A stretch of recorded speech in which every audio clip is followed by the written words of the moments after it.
자, 오늘 시험에서는 독서 문제 풀기 위해선 적어도 35분은 남아 있었어야 된다라고 생각이 됩니다. 아무리 적어도. 그런데 독서 넘어가기 전에 이미 한 25분 정도밖에 안 남아 있어. 그럼 표면상으로는 독서 한두 주면 날린 거죠. 근데 과연 독서가 약한 걸까? 이때 진짜 독서가 약하다고 평가를 하려면 계획대로 35분이 남아 있었어도 문제를 못 풀었다. 그럴 때 약하는 거죠. 그렇죠? 지금 이런 일이 발생했다면 사실은 뭐가 문제인 거죠? 독서가 문제가 아니고 앞에 문학하고 선택해서 밀린 게 문제인 거죠. 그렇죠? 근데 여러분은 독서로 날렸으니까 독서로 열심히 공부해야지 이렇게 생각한다고. 근데 그게 아니죠. 앞부분에서 시간이 해결이 돼야 독서도 원활하게 풀 수 있는 거죠. 그래서 각 영역이 약하다 아니다는 여러분이 애초에 생각했었던 영역별 시간 분배 있죠. 그렇죠? 그게 다 확보가 됐어도 그 영역을 풀지 못했는가 이렇게 따져봐야 돼요. 알겠죠? 그냥 표면상으로 독서 한두 주면 날렸다. 이게 중요한 게 아니지. 이러니까 이미 앞에서 밀린 거 아니야. 그렇죠? 그래서 이런 걸 좀 생각해 볼 필요가 있겠고. 자, 그 다음에 각주 2번 있죠? 4쪽에. 시간이 충분히 있었다면 손쉽게 맞출 수 있었을 문제 개수. 내가 질문 많이 받는 것 중에 하나가 특히 실무 시즌에 문제풀이 순서 어떻게 가져가야 됩니까? 이런 건데 정답은 없습니다. 내가 추천해 줄 수는 있지만 본인한테 안 맞을 수도 있어. 그런데 한 가지 판단 기준은 이건 시간만 있었으면 세 문제는 더 맞추는 건데 이런 게 많을수록 잘못된 순서입니다. 이런 게 많을수록 점수를 쥐어 짜내지 못하고 있다는 뜻이거든. 무슨 말인지 알겠죠? 자, 예컨대 현강 기준으로 한다면 육모 기준으로 육모 대비로 2감 4번 칩니다. 그리고 파이널에 19번 칩니다. 그리고 여러분 바자관에서 더프 이런 거 치죠? 그러면 지금까지 남아있는 실전 모의고사만 30회 정도는 될 거라고 생각합니다. 그러면 한 3번 정도는 독서론부터 풀어보고 한 3번 정도는 선택부터 풀어보고 한 3번 정도는 문학부터 풀어봐서 본인한테 맞는 루틴을 찾아야죠. 무슨 말인지 알겠죠? 그리고 판단 기준은 바로 얘라고. 얘는 시간만 있었으면 풀 수 있는 문제가 많았는데 이런 게 많을수록 본인한테 잘못된 순서입니다. 알겠죠? 실전 모의고사 많이 풀어가면서 여러분이 루틴을 점검을 해봐야 돼요. 알겠죠? 누구에나 딱 맞는 그런 시간 배분, 풀이 순서는 없다고. 자, 다음에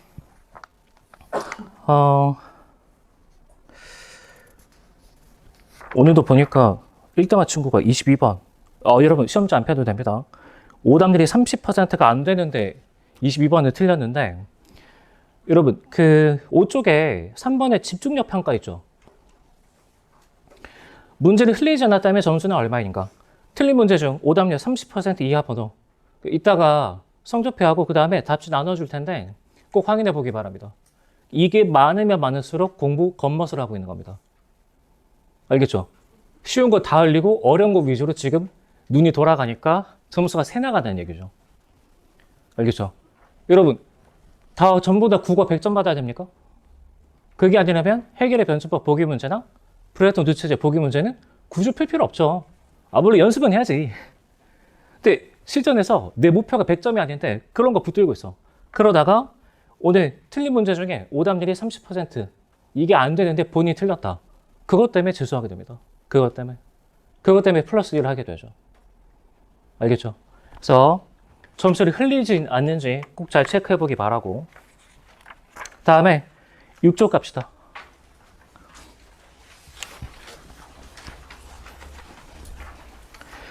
자, 6쪽 가보면 독해 매뉴얼이라고 나와 있는데 이건 내 기준입니다. 이건 내 기준. 그래서 각자 기출분석 강의 들었던 선생님들 있을 겁니다. 그래서 공통은 어떻게 푸는지, 입문지문은 어떻게 풀라고 얘기했는지 독해 태도를 쭉 잘 정리해 보기 바랍니다. 알겠죠? 그러니까 오늘 상당히 좀 시간이 빡빡했을 텐데 이게 시간이 부족하지 않으려면 입문지문 들어갈 때 입문지문은 어떻게 읽어야 된다가 이미 정해져 있어야 돼. 기출분석을 통해서. 그게 아니라면 지금까지 노가다한 거죠. 그 다음에 고전소설은 어떻게 읽을지 이미 정해져 있었어야 됩니다. 그러니까 기출분석 하는 거죠. 그러니까. 알겠죠? 그리고 뒤쪽 가보면 8쪽. 루틴 체크 항목이 있는데 그러니까 독해 매뉴얼. 오늘 내가 이때는 이런 생각 해줬어야 되는데 이런 얘기 많이 할 텐데 그 지점에서 내가 이걸 떠올리지 못했구나. 체크해보면 되겠습니다. 알겠죠? 그리고 제 밑에 칸에 가면 독해 매뉴얼에 적용되는 기출 있죠. 그러니까 기출 분석하면서 인문지문은 어떻게, 법경제는 어떻게, 과학기술은 어떻게, 서점 관련 어떻게, 서사 관련 어떻게 읽을지 미리 다 정해놔야죠. 그게 아니라면 기출 분석 왜 하는 거죠? 그죠? 그냥 평가원의 문제를 풀겠다는 노가다지. 의미가 없잖아.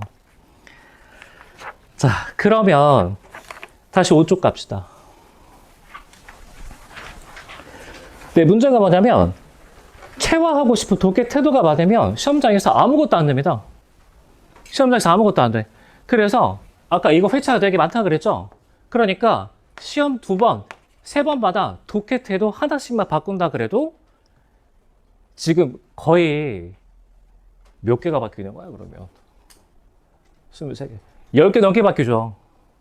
시험지 2개마다 하나씩 바꾼다고 치면. 근데 여러분, 독해 태도 10개 바뀌면 상당히 많은 일이 일어납니다. 알겠죠? 그래서 5페이지 가보면 4번의 영역별 평가에서 오늘 독해 태도 이건 잘했다. 그리고 다음 시험에 딴 건 몰라도 이거 하나는 꼭 고쳐보겠다. 그리고 그 다음 주에 그게 실현이 되면 여러분이 실전모의고사 풀면서 성장을 하는 거죠. 무슨 얘기인지 알겠습니까? 그러니까 실전모의고사 풀 때 제발 그냥 시간 재고 EBS 연계된 거 이감 풀겠다. 이름 얻어가는 게 없다니까. 그렇죠? 국어 공부 왜 하는지 생각을 해봐야죠. 국어는 되게 불확실하기 때문에 불안한 거죠. 그렇죠? 근데 내용이 불확실한 건 우리가 어떻게 할 수가 없어. 그럼 정확하게 바꿀 수 있는 건 바로 독해 태도죠. 어떤 질문이 나오더라도 일관된 태도로 뚫어내겠다. 알겠죠? 그러니까 그 일관된 태도를 매 시험마다 하나씩 쌓아나가야 되겠다. 목표가 굉장히 뚜렷해야 되는 거지. 아닌 그러면 선생은 강의 잘하는데 나는 왜 안 되지? 이 간격이 해소가 안 됩니다. 무슨 말인지 알겠죠? 그래서 하반기부터 이런 피드백이 굉장히 중요합니다. 스스로 피드백을 잘 해줘야 돼. 자, 잡설은 여기까지고 총평하겠습니다. 자, 오늘 시험 상당히 좀 까다롭게 냈는데 이유가 뭐냐면 여러분 작년 9월 수능이 그냥 유달리 쉬웠던 겁니다. 알겠죠? 원래 수능의 난도는 이 정도였습니다. 원래. 그래서 보면 여러분 여기서 1컷 보이죠? 그리고 여기 1컷 보이죠? 그렇죠? 그리고 23년 6월달 모의평가도 마찬가지. 이 수능도 1컷이 장난 아니죠. 그렇죠? 그러니까 오늘 사실 이사 수능보다 살짝 더 어렵게 만들긴 했는데 원래 이 정도 시험지 많이 나왔습니다. 원래. 그러니까 작년 수능 그리고 올해 3월 더프 그냥 유난히 쉬웠던 거죠. 지금 저는 못 봤는데 그냥 객관적인 데이터 가지고 얘기하는 겁니다. 알겠죠? 더군다나 킬러문화 배제를 외치셨던 분이 지금 재판받고 있기 때문에 올해는 수능이 정상화되지 않을까. 쌤은 그렇게 생각하고 있습니다. 자, 그런데 여러분 이때 그리고 이때 그다음에 이 수능 1컷이 폭락할 때 특징이 뭐냐면 선택이 어렵게 나옵니다. 1컷이 폭락할 때 특징이 뭐냐? 선택이 어렵게 나옵니다. 그래서 정답률 보면 이거 내가 언어매체 겨울방학 때 OT 할 때도 항상 하는 얘기인데 나는 사실 언어매체 좀 하지 말라고 하는 주인데 좀 이상하죠? 국어 강사인데. 여러분 여기 보면 화작은 2, 3 수능에 어려운 문제가 하나도 없죠. 그렇죠? 근데 여기 보면 28, 37이죠. 여러분 흔히 언어매체가 화작보다 표점이 높다라고 얘기하잖아. 왜 유리할까 표점이?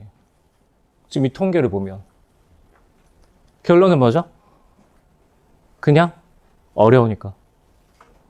맞습니까? 그냥 어려우니까. 그러니까 언어매체를 선택한 것만으로 뭔가 바뀌는 건 없다고. 그러면 표점이 5점 정도 높은 건데 바꿔 말하자면 이 둘 중에 하나를 잡아내지 못하면 이점이 단 하나도 없다라는 뜻도 됩니다. 근데 언어매체 모집단은 어떻게 구성이 되죠? 보통 내신 때 엄매 빡세게 해본 사람들 그리고 상위권이 좀 많죠. 근데도 정답률이 이렇다고. 근데도. 그러니까 언어매체 상당히 많이 공부해야 됩니다. 상당히. 사탐 선택하는 사람이라면 사회문화보다는 많이 해야 됩니다. 거의 탐구 하나 더 끌고 간다라고 생각해 줘야 돼요. 자, 다음에 이사수능, 미사수능 이때는 화작도 문제였습니다. 그러니까 화작도 빨리 풀려고 하다 보면 이 정보를 흘려서 이런 정답률이 나오게 되는 거죠. 그러니까 심지어 화작 지금까지 틀린 적 없는데 별로 중요하지 않아.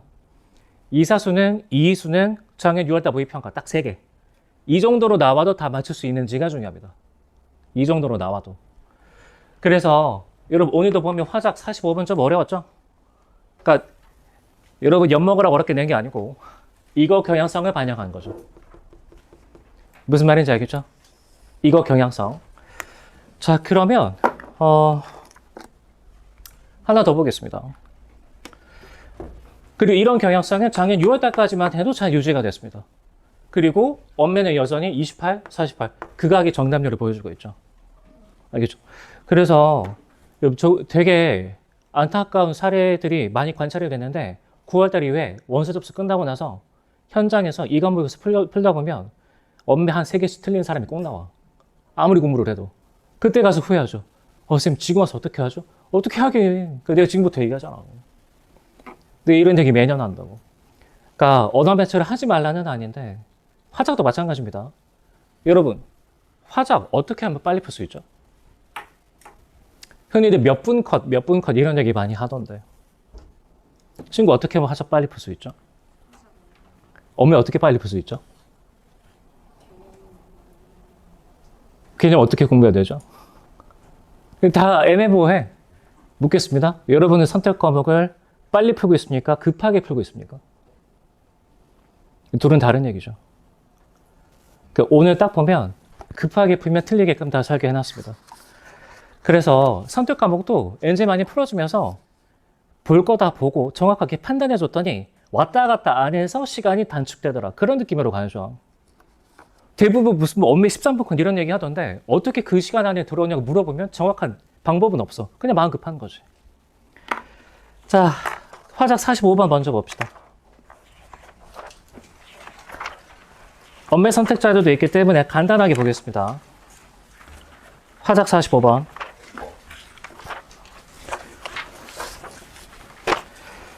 자, 화작 45번에 정답은 4번인데 아마 틀렸다면 5번 찍었을 겁니다. 자, 그런데 여러분 그 보기에서 밑에 세 번째 줄 가보면 여기 밑줄 파손 장소라도 수선할 수 있으면 폐기하지 않습니다. 자, 화작 선택자들은 거기 밑줄 보기에서 밑에 세 번째 줄 파손 장소라도 수선할 수 있으면 폐기하지 않습니다. 그 말인즉슨 수선할 수 있는 것과 없는 것을 구별해야 된다는 얘기죠. 그럼 4번 정답. 그렇죠? 자, 그런데 여러분 그 왼쪽 단에 조사 결과 표 보이죠?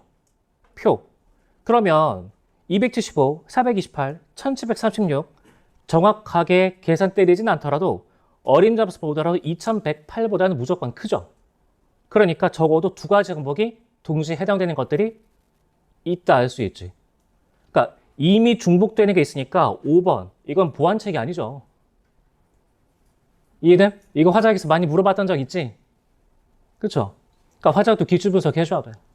화작도. 화작은 강기분 들어야 됩니다. 알겠죠? 왜냐하면 나는 김동욱 쌤 좋아하는데 김동욱 쌤이 화작은 너무 대충해. 그리고 화작 아예 안 하는 분들도 많죠. 그래서 인강 들을 거라면 강기분 화작 꼭 들어주기 바랍니다. 자, 다음에 언어 매체 39번.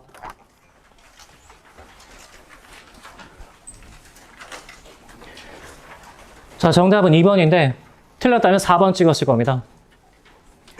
자, 그러니까 결국 B가 문제인 거죠. B. 근데 여러분 여기서 B는 이거 엄매 선택자라면 반드시 알고 있어야 되는 예시야. 이유가 뭐죠? 이거 예시 무조건 알고 있어야 돼. 기출이 2번 나왔습니다.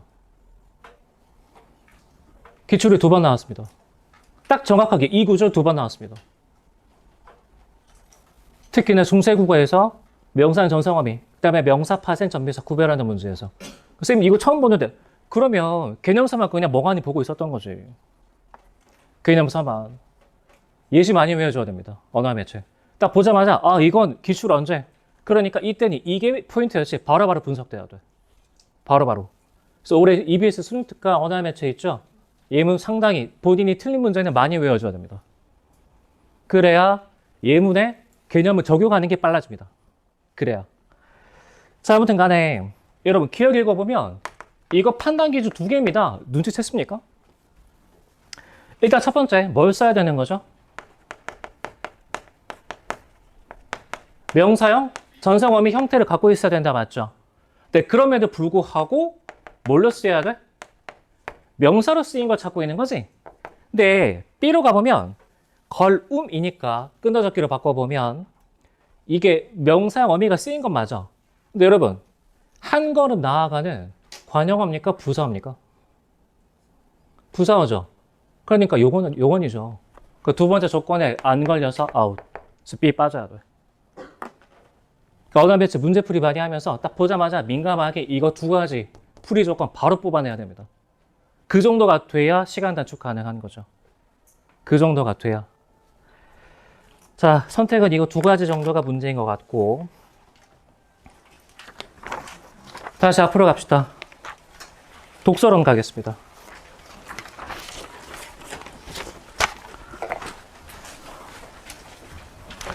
자, 등급 컷 예측은 이 정도로 쌤이 잡았는데 아마 느낌이 나중에 채점해 보면 생각보다 많이 틀렸다 이런 느낌일 겁니다. 그래서 모의고사마다 특징이 좀 다른데 이 과목은 보자마자 와 어렵다. 근데 바탕은 읽으면 하되 대충 읽어서 틀리게 되는 경우가 많습니다. 나는 근데 후자를 좀 많이 좋아하거든. 상상은 잘 모르겠습니다. 네, 별로 안 좋아해서. 아무튼 등급 컷은 이 정도고 예상 등급 컷. 그래서 24년 수능이랑 정답률이 좀 비슷하게 맞췄습니다. 문제 구성할 때. 내가 바탕 측에 요청할 때 그렇게 요청했는데. 자, 총평. 오늘 좀 많이 까다로웠다면 아마 첫 번째 이런 이유일 수 있어. 오늘 쉬어가는 지문이 하나도 없었죠. 독서로부터 선택, 그 다음에 독서 문학 다 까다로웠죠. 어떤 시간 운영이랑 굉장히 비슷한 느낌이냐면 이번에 4월 더프. 그렇죠. 4월 더프도 시간 운영이 되게 빡빡했을 거거든. 쉬어가는 지문이 없었기 때문에. 그러니까 여러분 지금부터는 매일 한두 질문씩 푸는 거 별로 좋지 않습니다. 시험장에서 한 질문 풀고 자 데이 1 끝났으니까 쉬었다 가자. 돼 안 돼? 안 되죠. 그러니까 간슬개를 풀어도 가능하면 데이 2까지 한 번에 쭉 몰아서 풀어주는 게 좋아. 그러니까 독서 3지문, 문학 4지문 이 정도로 연속해서 풀 수 있는 집중력이 잘 확보가 되어 있는가. 알겠죠? 그래서 뭐 꼭 굳이 실전 모의고사를 갈까 계속 풀란 얘기는 아닌데 간슬개를 풀더라도 좀 문학 4지문, 독서 3지문 연속해서 풀 수 있는 분량을 좀 갖춰놓고 푸는 게 좋다 이거죠.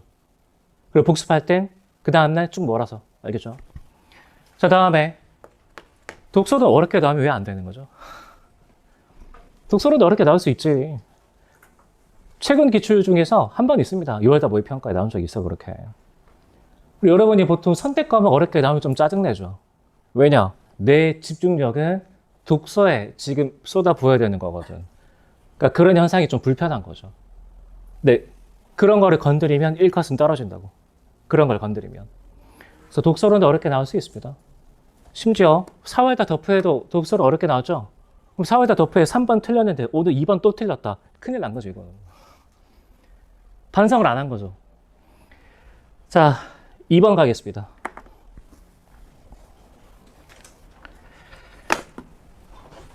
앞에 봅시다. 문제 2번 보기인데 사전을 찾아보니 이데아는 플라톤, 데카르트, 칸트가 각기 다른 개념으로 쓰는 용어였다. 자, 이를 통해 제가 묻겠습니다. 이때 이가 가리키는 게 뭐죠?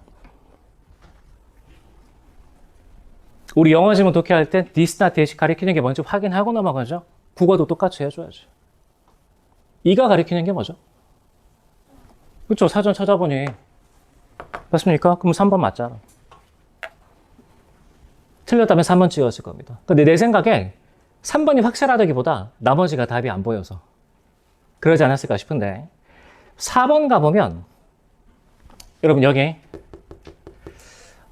칸트의 순수 이성을 해설한 부분을 다시 읽어보니 그 내용이 이해되는 것 같았다. 그런데 여러분 보통 우리가 영어 구문 독해 시간에 but이나 however 이런 거 막 세모치라고 얘기 많이 하죠. 근데 왜 세모치는 걸까?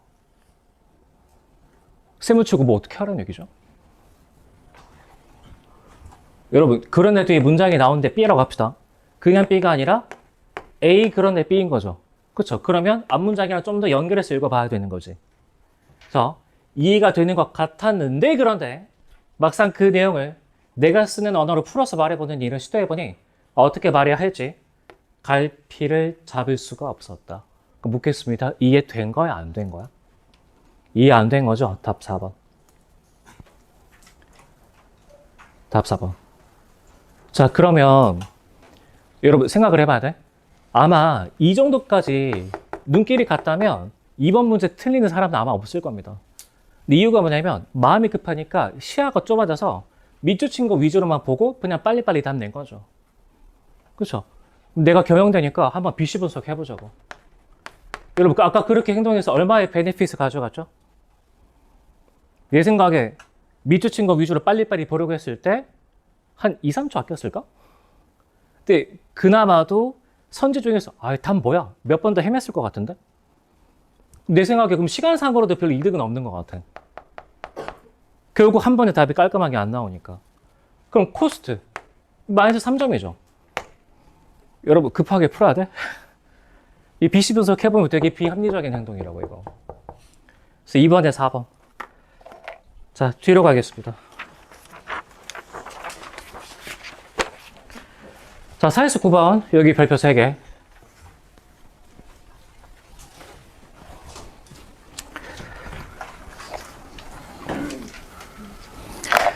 자, 여러분 지문을 적어봅시다. 연관 기출문제는 1호승 A형의 칸트의 취미 판단이 되겠습니다. 아니면 이것도 생각해 볼 수 있어. 일치수능의 콰인의 총체주의. 얘도 생각해 볼 수 있습니다. 네, 주제상으로는 얘가 좀 더 부합해서 쌤이 엮어있는 기출문제 예를 실어놨는데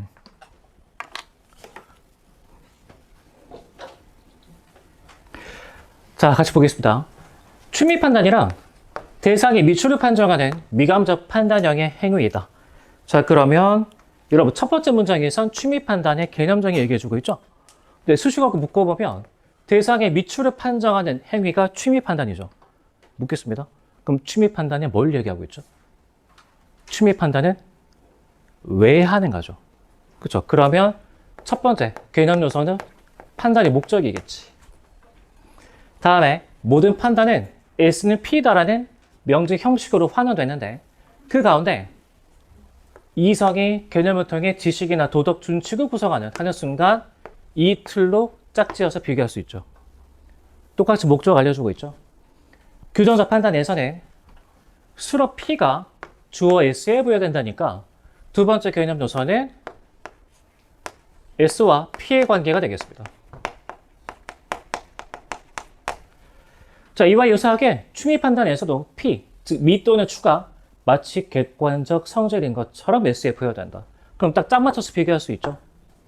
다음에 또한 규정적 판단은 하나의 개별 대상뿐 아니라 여러 대상이나 모든 대상을 묶은 하나의 단위에 대해서도 이루어진다니까 세 번째 판단 기준은 바로 판단의 대상이 되겠죠. 그러니까 이렇게 틀을 맞춰주면 취미 판단하고 규정적 판단을 손쉽게 비교할 수 있는 건데 자, 그러면 가의 3문단 갑시다. 가의 3문단. 허치스는 우리가 외부 대상을 지각함으로써 그 대상에 대한 지각관념이 생겨나듯이 미적 관념 역시 외부 대상에 대한 특별한 방식의 지각을 통해 형성되는 단발적 관념이라고 보았다. 여러분 첫 번째 무슨 얘기하고 있죠? 주어 수로 읽었으면 내용 정리해야죠. 미적 관념의 개념 얘기해주고 있죠? 자, 그러면 날개 옆쪽에 적어봅시다. 날개 쪽에 1. 미적 관념의 개념.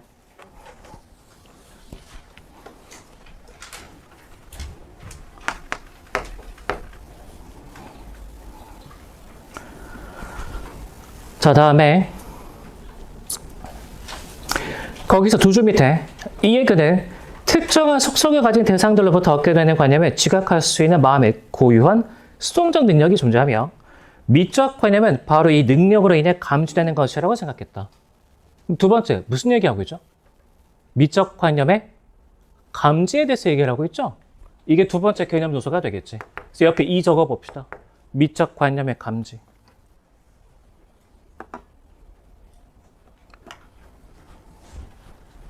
미적 관념의 개념, 미적 관념의 감지. 그럼 여러분, 이게 가죠, 그쵸? 그 다음에 나에서 연합주의자 나오지. 그러면 나는 미적관념 그렇게 생각하지 않아. 나는 미적관념이 그렇게 감지된다고 생각하지 않아. 이렇게 짝 맞춰서 비판이 오가겠죠. 이해됩니까? 이거 어떻게 알아? 기출이 이렇거든. 기출이. 자, 그러면 여러분 묻겠습니다. 4에서 9번이 어려운 건 그냥 정보량이 많아서야 여러분이 비교의 틀을 마련하지 못했기 때문이야. 비교의 틀이 없었기 때문이죠. 그러니까 해줘야 될 생각들을 못 해주면 그때부터 힘들어진다고. 그러니까 어떻게 읽을지 미리 정해놔야 된다고. 자, 그래서 이거 첫 번째 비교의 틀. 그리고 두 번째 있죠. 가의 2분단 가보면 여러분 가의 2분단에서 왜 미적관념이 아닌 지각관념부터 먼저 설명하죠? 이것도 연관 기술은 이 정도 생각해 볼 수 있는데 투쟁과 연대가 모순되지 않는 걸 알기 위해서 먼저 아의 특성부터 알아야 되는 거죠. 읽기 불편하게 만드는 거죠. 그러니까 지각관념부터 설명하고 미적관념으로 넘어가겠다. 근데 그 둘은 관련이 있을 것이다. 이 두 가지를 챙겨줘야 돼. 다시 첫 번째, 비교는 그냥 하는 게 아니고 주어, 수어 단위로 틀 만들어서 짝지어서 해주는 게 원칙이다. 다음에 두 번째, 뭔가를 설명할 때 읽기 불편하게 A를 먼저 봐야 된다. 끼워넣는 경우가 있다. 알겠죠? 자, 그러면 이거 다시 꺼내봅시다.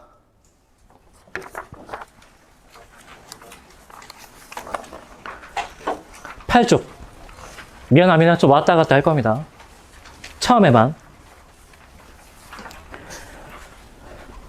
자, 8쪽 가보면 여러분 공통의 네 번째 칸이죠. A를 이해하기 위해 B를 먼저 살펴볼 필요가 있다.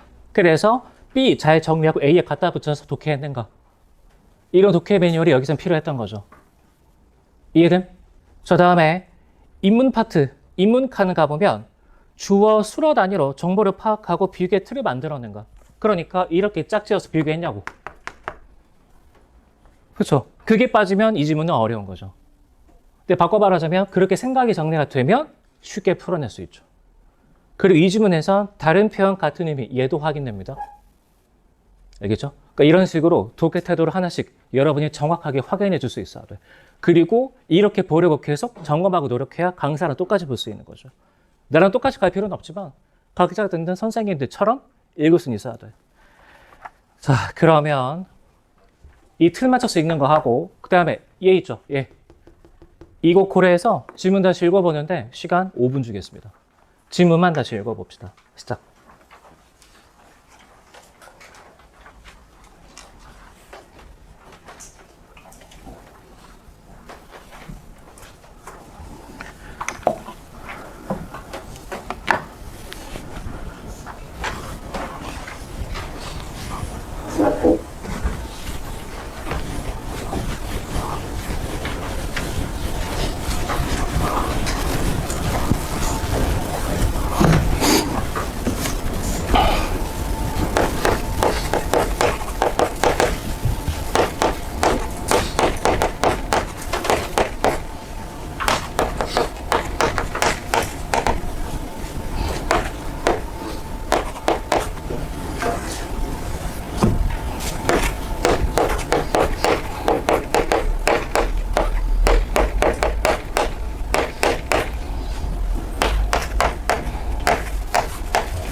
자, 그만 같이 봅시다.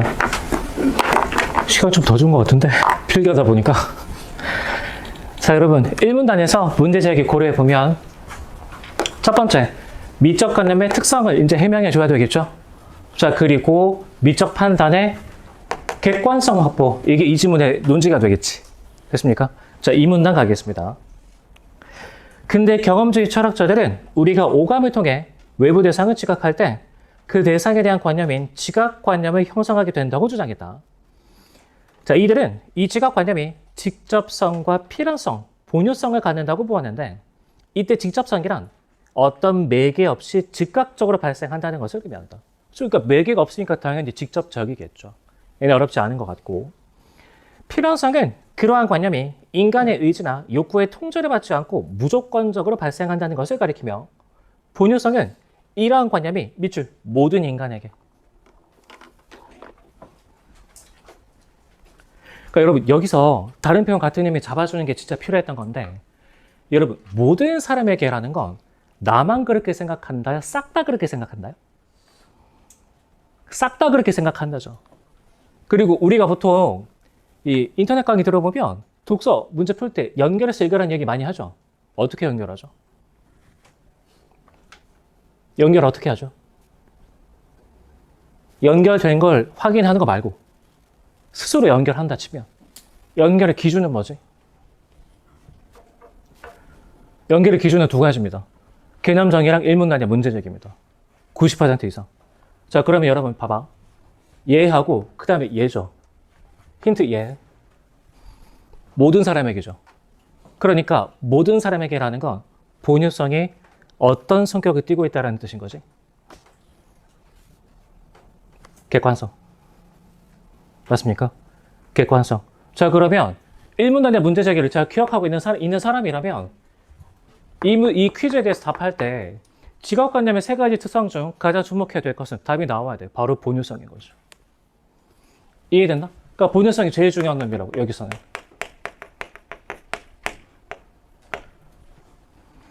자, 다음에 3문단. 허치스는 우리가 외부 대상을 지각함으로써 그 대상에 대한 지각관념이 생겨나듯이 미적 관념 역시 외부 대상에 대한 특별한 방식의 지각을 통해 형성되는 단발적 관념이라고 보았다. 자, 그러니까 첫 번째는 지각관념이랑 비슷하면서 두 번째는 단발적인 관념이다 이거죠. 이게 허치슨이 보고 있는 미적 관념의 개념적인데, 여기 밑줄. 그 이유는 미적 관념도 지각 관념이 갖는 세 가지 특성을 동일하게 갖는다고 보았기 때문이다. 근데 여러분, 세 가지 중에서 나머지 둘은 들러리야. 뭐가 제일 중요하죠? 뭐가 제일 중요하지? 좀 본유성 나와야죠. 이게 제일 중요하다고. 그러니까 여러분, 미적 판단은 허치슨의 입장에선 왜 객관적인 거죠? 얘도 뭘 갖고 있기 때문에? 얘를 갖고 있기 때문에. 답이 그렇게 나와야 되는 거지. 자, 이에 그는 특정한 속성을 가진 대상들로부터 얻게 되는 미적 관념을 지각할 수 있는 마음의 고유한 수동적 능력이 존재하며, 미적 관념은 바로 이 능력으로 인해 감추되는 것이라고 생각했다. 여기서 수동적이란 지각의 내용이 여기 밑줄 나의 의지나 욕구가 아니라. 여러분, 일문단의 문제제기 또 끌어와서 연결해 봐야지. 그러니까 내 의지나 욕구가 아니라는 건 뭐가 아니라는 얘기죠? 주관적이지 않다는 얘기죠. 된다? 자, 그러면 여러분 적어도 이 지문에선 수동적이다를 어떻게 바꿔서 생각해 줘야 돼? 객관적이다. 이렇게 바꿔서 생각할 수 있어야 되겠지. 납득됩니까? 수동적이란 건 외부 대상에 의해서 결정된다니까. 객관적인 거죠. 됐죠? 그러니까 이 지문 잘 뚫어내려면 아까 얘기했던 두 가지에 여기서 본유성이 중요하고 수동적이란 건 객관성 이렇게 바꿔 쓸 수 있겠구나. 이게 납득이 돼야 돼. 자, 이 문단 가겠습니다. 질문 나눠 가겠습니다. 근데 경험주의 철학자들 가운데 연합주의자들은 미적 관념이 단발적인 관념이 아니라고 생각했다 하는 순간 이런 비판인 거죠. 됐죠? 짝 맞춰서 비판할 수 있겠죠? 대신 이들은 미적 관념을 하나의 관념이 발생하면 거기에 계속해서 다른 관념들이 잇따라 발생함으로써 관념들의 연쇄가 형성되는 특별한 종류의 정신자극인 연합을 통해서 발생하는 복합적인 관념이라고 보았다. 그렇죠? 그러니까 야, 나는 단발적 관념이 아니라 얘 같은데 비판하고 있죠. 다음에 가령 연합주의자 제라드는 우리가 어떤 대상을 감상할 때 그 대상의 특정한 부분을 지각한 뒤 다른 부분으로 지각의 방향이 계속해서 옮겨가는 복합적, 연쇄적 과정을 통해 미적 관념이 점진적으로 형성된다고 주장했다. 또한 이러한 연합이 밑줄, 마음의 능동적 작용인. 여러분, 얘 뭐라고? 객관적인 거죠. 바꿔 말하자면 내 마음대로 판단한다라는 건 주관적인 거겠지. 이해됩니까? 그러면 아무 말 안 해도 연합주의자는 미적 관념에 대해서 뭘 인정하지 않을까? 본유성을 인정하지 않겠죠. 이해됨? 본유성 인정하지 않을 거라고. 자, 계속 가겠습니다. 자, 오른쪽 단. 허치슨과 연합주의자들의 이러한 견해 차이는 로크가 구보단 관념의 종기에 대한 입장 차이에서 비롯된 것이었다. 네, 여러분 다시. 로크는 미적 관념의 종류를 구별한 거야? 아니면 관념의 종류를 구별한 거야? 관념의 종류를 구별한 거죠? 문장 대충 읽으면 4번에 3번으로 손이 갑니다. 정답은 4번. 로크는 미적 관념의 종류를 구별한 적은 없습니다. 관념의 종류를 구별한 거지. 자, 그랬을 때 여기서는 단순관념, 여기서는 복합관념 이렇게 끌어오는 거죠. 자, 그 다음 달라. 하지만 미적 관념에 대한 연합주의자들의 주장은 미적 판단의 객관성을 설명하지 못했다. 어떤 하나의 대상을 두고 아름답다고 하는 것 자체는 그 내용과는 별개로 사람들 사이에서 대체로 밑줄, 공통적으로. 나만 그런 게 아니라 다들 그렇게 생각한다는 얘기죠. 객관적이라는 얘기지. 자, 무슨 얘기냐? 이런 겁니다. 요새 꼬맹이들이 워너비죠? 장원영인데 우리 딸도 되게 좋아합니다. 유튜브에 나올 때마다 따라서 춤추는데 내가 생각하는 가장 아름다운 배우는 조보아입니다. 근데 여러분 각자의 취향에 따라서 순위가 다를 수는 있겠지. 나는 조보아가 1등이거든. 그렇죠? 그런데 이 정도 클래스가 되면 그때부터는 취향 차이는 있겠지만 누가 보더라도 객관적으로 아름답다 다 인정하죠. 그렇죠? 그러니까 누가 보더라도 아름다운데 이거 어떻게 설명할 거냐고. 이런 객관적인 현상을. 됐죠? 그래서 거기에 답한 게 칸트의 취미 판단 이론이 되겠습니다. 거기에 답했던 게. 자, 그러면 문제 5번 갑시다. 자, 선지 3번 가보면 여러분 기억은 지각관념이죠. 근데 내적 감관은 여기서 미적 관념이죠. 3번 삭제. 다음에 선지 5번의 별표. 밑에 세 글자 적었으면 좋겠는데. 본유성. 이렇게 적어야죠. 본유성.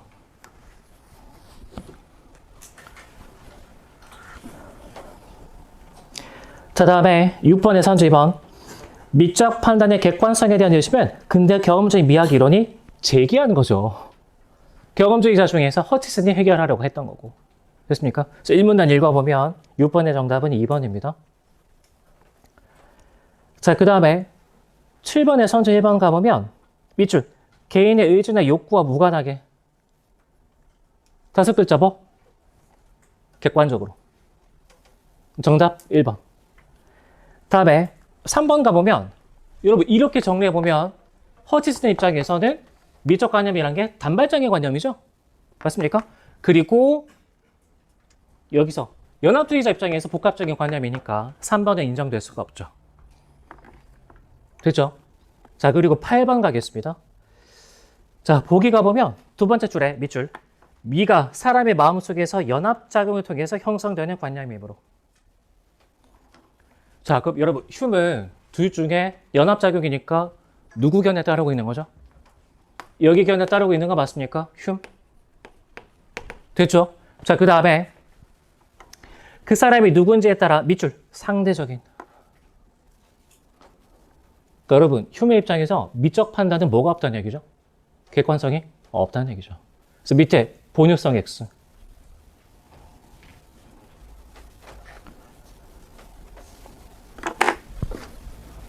네, 여러분 그럼에도 불구하고 아름답다 이거 설명해 줘야 되잖아. 그렇죠? 그러니까 제시한 기준이 뭐냐면 보기 밑에서 세 번째 줄. 이 규칙은 일정한 조건에 갖춘 이상적 비평가들의 공통된 미적 판단이 추적됨에 따라 산출될 수 있다고 보았다. 이렇게 해결했던 거죠. 자, 그러면 2번 갑시다. 2번에 선지 두 번째 줄, 밑줄, 단순관념. 안 되죠. 복합관념이지. 맞습니까? 2번 탈락. 다음에 3번 가보면 허치슨 입장에선 휴메 견해는 지금 본유성을 빠뜨리고 있는 거죠. 그러니까 객관성을 인정할 수 없겠죠. 3번 정답. 다음에 선지 4번 수동적으로 밑줄. 여러분 이때 수동적이란 건 무슨 뜻이라고? 객관적이라고. 근데 휴는 그렇게 생각하지 않는다니까. 자, 그 다음에 5번. 여러분 휴는 비평가들의 능력 이걸 인정하지만 허티스는 지금 휴의 견해가 분유성이 없다라고 비판하겠죠. 따라서 5번 삭제. 그럼 정답은 3번. 그럼 내가 보기에는 5번, 그 다음에 7번, 8번 다 똑같은 거 묶겠다고 생각이 되는데. 그죠? 그래서 어떤 문제를 틀렸다면 사실은 정확한 독해 방법은 그 지문 천천히 다시 달궈보는 게 제일 좋은 복습 방법입니다. 그래서 지문에서 있는 기출문제집이 되게 중요한 거죠. 내가 뭘 빠뜨렸는지 점검해야 되거든. 자, 9번의 정답은 1번입니다. 뒤로 갑시다. 경제지문까지만 하고 1교시 끊겠습니다.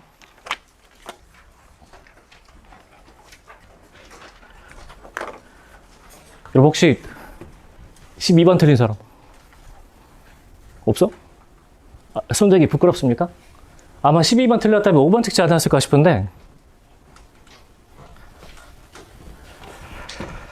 자, 여러분, 얘는 지금 올해 스노트 강의 징리개수 얘기 나와 있습니다. 알겠죠? 그래서 식 좀 외워두는 게 필요하고, 자, 이문단부터 보겠습니다. 이문단. 자, 사회 구성원을 소득 수준이 낮은 사람부터 높은 사람 순으로 늘어세운 후, 그림과 같이 인구 누적 비율을 가로축 변수, 사회 소득 누적 점유율을 세로축 변수로 하여 두 변수 간에 대응되는 점을 이은 곡선을 로렌츠 곡선이라고 한다.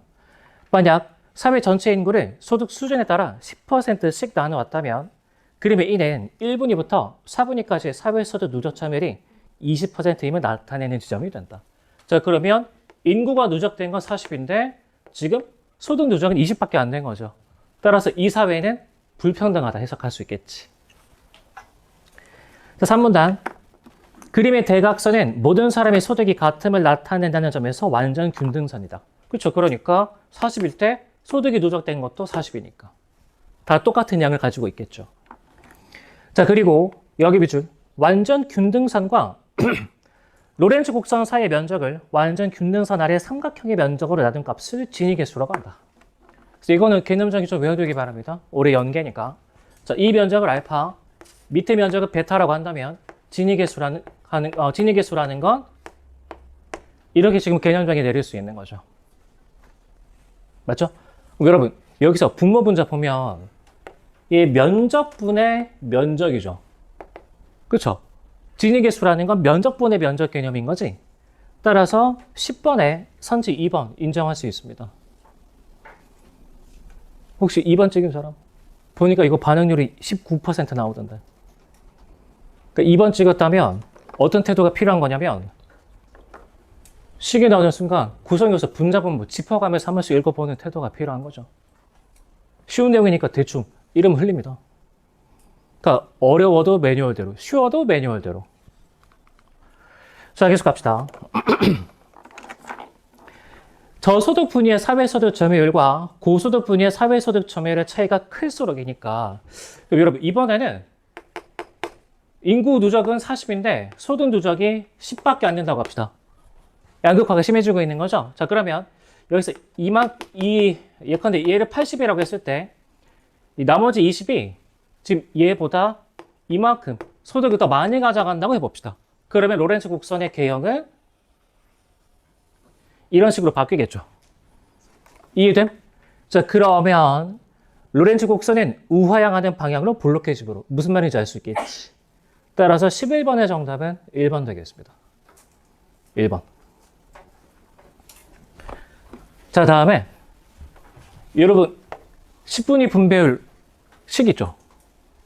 나한테 불러줘봐. 분자에 뭐가 들어가야 돼? 몇 분위부터 몇 분위 소득이죠?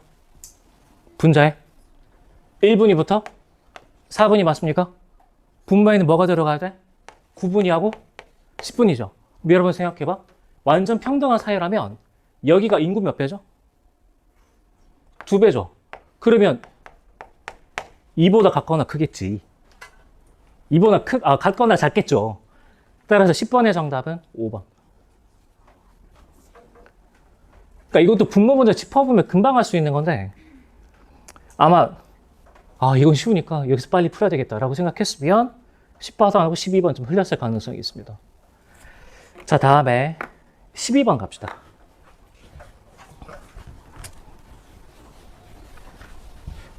자, 12번 가보면 자, 여러분 A 같은 경우에는 지금 여기서 얘가 20이죠. 오케이. 그러니까 분자 20. 자, 그 다음에 여기서 80일 때 A가 50이니까. 근데 여러분 이거 해석할 때 얘네들이 다시 쌓아나가는 개념이죠? 그러니까 이때 50이 이게 아니라 사실은 해석이 이렇게 돼야 돼. 알겠죠? 그래서 50분의 20. 자, 다음에 B국가 같은 경우에는 분자에 지금 여기서 40에 10이니까 10. 자, 그러면 얘네들이 이만큼 나머지 쌓아나가야 되는 거죠? 그러니까 분모에는 60이 아니라 뭐가 들어가야 돼? 40이 들어가야 되는 거죠. 그래서 정답 4번 되겠습니다. 알겠죠? 그러니까 대충 읽으면 5번으로 선이 가겠지. 자, 그러면 일단 첫 번째 해설은 여기까지 하겠습니다. 끊고 나서 기술 질문하고 문학 질문 이어서 가겠습니다. 쉬고 합시다.